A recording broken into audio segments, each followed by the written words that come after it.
Tim Walz is breaking from the Harris campaign and calling for the Electoral College to be abolished. The Minnesota governor made the comments Tuesday night at a fundraiser hosted at California Governor Gavin Newsom's home in Sacramento, saying, quote, "The Electoral College needs to go. We need a national popular vote. But that's not the world we live in." The Harris camp swiftly clarified its stance, stating that getting rid of the Electoral College is not a position the campaign supports. Republicans and Trump officials rapidly adopted those comments in their messaging. They accused Walz of trying to rig the election. Trump's campaign writing on X, "Why does Tampon Tim hate the Constitution so much? He hates the First Amendment, he hates the Supreme Court, he hates the Electoral College.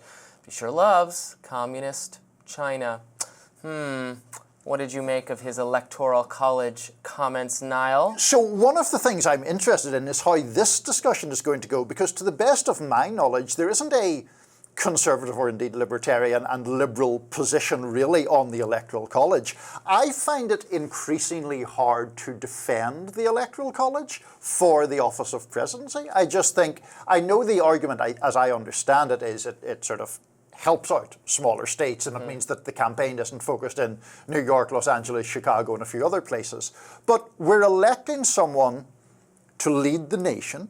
The logical way to do that seems to be to have a national vote, to me. I'm not sure that the reasons for defending the Electoral College really continue to be as salient as they perhaps did in the initial era of the nation. I mean, I think the pushback is more just about how the parties frame themselves. Democrats saying that Trump is this existential threat to democracy and to our profound institutions. Meanwhile, progressive Democrats and apparently the VP candidate wants to abolish many of those institutions, fundamentally reform them. Add seats or abolish the Supreme Court, Senate done differently, Electoral College done differently. As a libertarian, is there something specific about the Electoral College that's appealing? No, not really. You could have a different system. But here's the thing, you can't just complain, the system is, we can't win under this system, which is what Democrats seem to be saying about the Electoral College. I mean, if the system was different, Republicans would run different campaigns, right? You can't say if we just had a national popular vote, we need to do that because we would win that way. Well, anyway, that would be a bad argument because the system shouldn't be designed in a way favorable to you. But Republican presidential candidates don't campaign in California. Yeah. There are millions of Republicans who live there whose votes don't matter at all because there's tons of Republicans there, but that state is off limits because there's more Democrats. It's not Republicans' fault that Democrats have chosen to concentrate themselves disproportionately in cities on the coast, thereby giving over time more of an advantage to Republicans who are a little bit more dispersed throughout the states that have both heavy populations and a somewhat more even split in terms of the partisan affiliations, like Michigan and Pennsylvania. That's a matter of geography. There's not cheating how that worked out. And Democrats could address it by moving elsewhere, but under a different system, you would just run different campaigns. No, I take that point. I think you would run different campaigns, and I think they would be different in a lot of ways, and the geographical focus of them would be different. I just think a couple of things. One, yeah, I take your point. Sometimes people who make an argument for election reform of one kind or another are trying to help their party. That's not the argument that I'm making. I'm not even sure, to be fair, it's the argument that Walz is making. It's the idea that, in 2020, Joe Biden won by the popular vote by about 7 million votes. It was very narrow in the battleground states. Right. So would that have been different in a national vote? Yes, probably.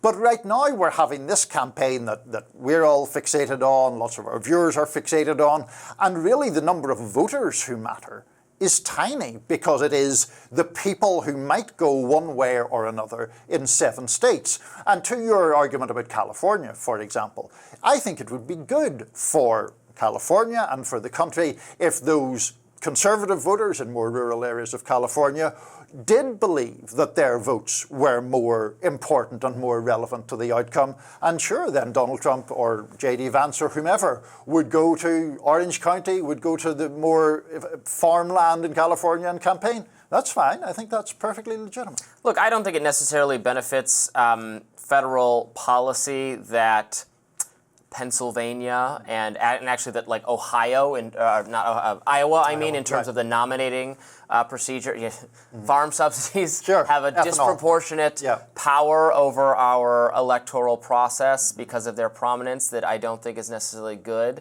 The argument for the Electoral College, right, is that the states need to have a say. California needs a say, Texas needs a say.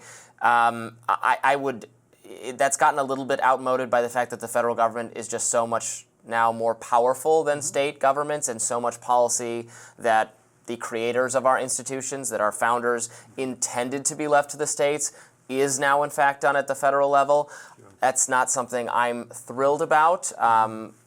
It gets tricky because sometimes the federal government is a better defender of individual liberty than the state government. Sometimes the state government is a better defender of individual liberty than the federal government. That's what I care about, is individual liberty, and I want to strengthen those protections.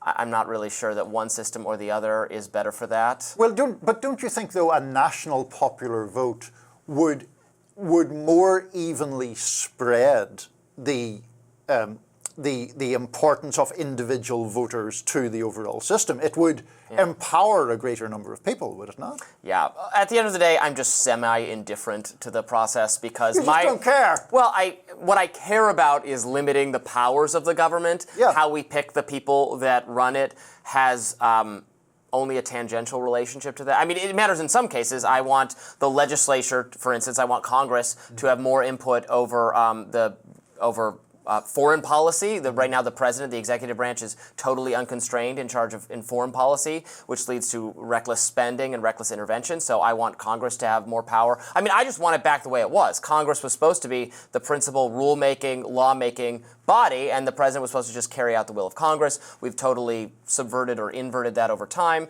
I want Congress to have more oversight over the vast federal bureaucracy. I want rulemaking, policymaking done by the elected members of the legislatures rather than the permanent bureaucracy. But that has less to do with how you actually elect the people who do it. I could see an argument. I wouldn't stand it. I'm not gonna. I couldn't work myself into a fervor. I couldn't do a radar being like, no, they're taking the Electoral College. How dare they have to pry it from my cold, dead hands? No, but also do I think it's important to change it? No.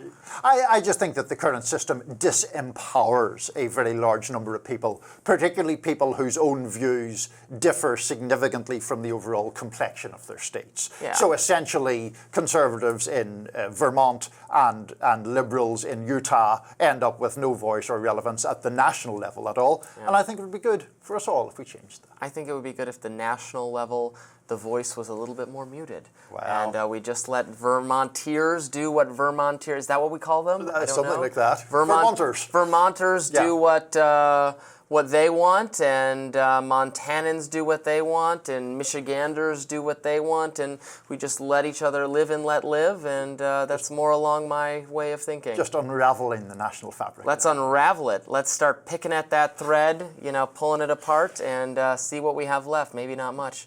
Maybe that will be better. Well, we've had some pretty philosophical debates today on Rising, everything from gun control to the very fabric of the U.S.'s DNA. Tell us what you think. That does it for us today on the show. Be sure to like, share, and subscribe so you never miss any content. And for those of you who like to listen while on the go, we're now available anywhere that you can find podcasts. See you later.